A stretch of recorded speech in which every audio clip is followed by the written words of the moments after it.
recognize the member for Halifax Citadel Sable Island. Mr. Speaker, I rise tonight to speak to several elements in the Financial Measures Act for 2022. First of all, I'm concerned not to see major investment in affordable non-market housing, either in the budget or in this bill. The new non-resident tax revenue is not earmarked for spending on affordable housing. And I think the concern is in the details. I think the government's claim that it will have a positive impact on the housing market is at best unknown and at worst dubious. So first of all, it really is the details that matter. And like so many of you, I've been copied on, received many letters and emails with feedback from folks who will be affected by this and who are dismayed by this sort of rapid, no warning, new costs that they'll have to face. And like the member for Bedford Basin talked about, in a lot of cases, these are folks who have kept a connection to Nova Scotia and are sad to consider that they may need to financially let that connection go. But I'm also really concerned. So I don't understand what analysis has been done about what kind of housing this will miraculously free up. And I know that the Minister of Finance was on Information Morning today and was asked a very similar question, and in fact really didn't have an answer. We don't know what kind of housing is going to free up. So, so on one hand, I don't understand how this is actually going to be implemented. The other question is that surely that's if we don't know what's going to be freed up, then it's hard to trust in the income generation model. And I know that the Minister of Housing yesterday at Estimates talked about the major investments the government has made in healthcare, and I quote, "And the only way we'll pay for all of this is if the city grows, if the province grows. I hope it happens."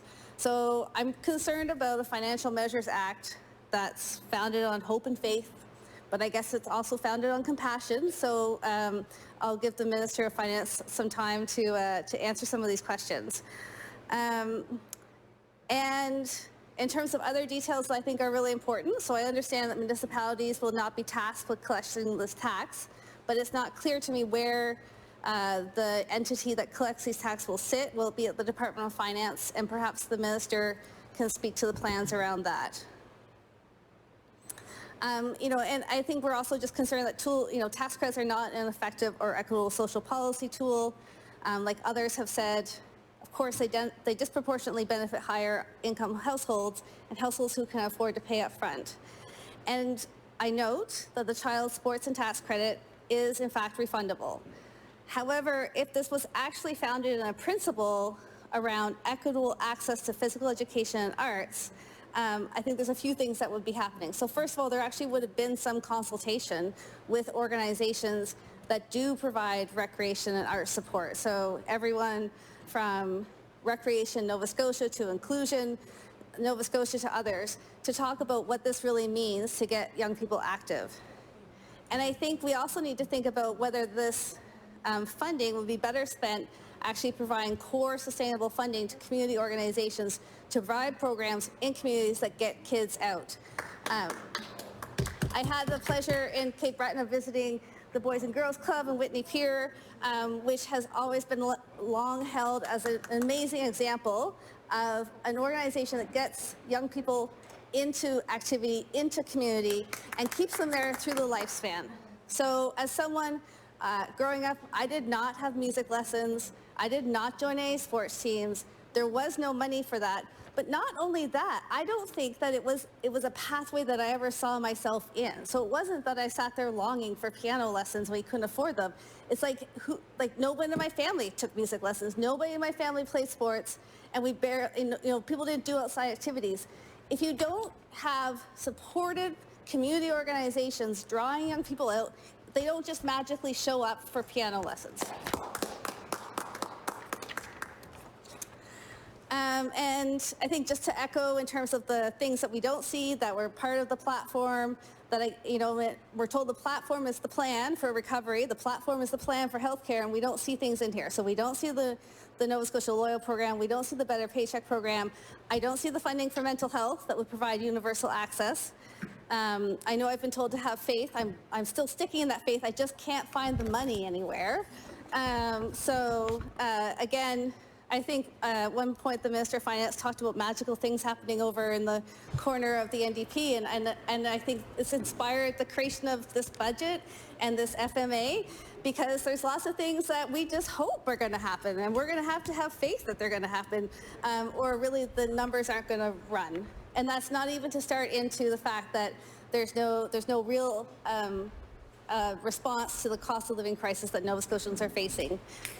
And I just wanted to say, I think there's a little bit of chit chat.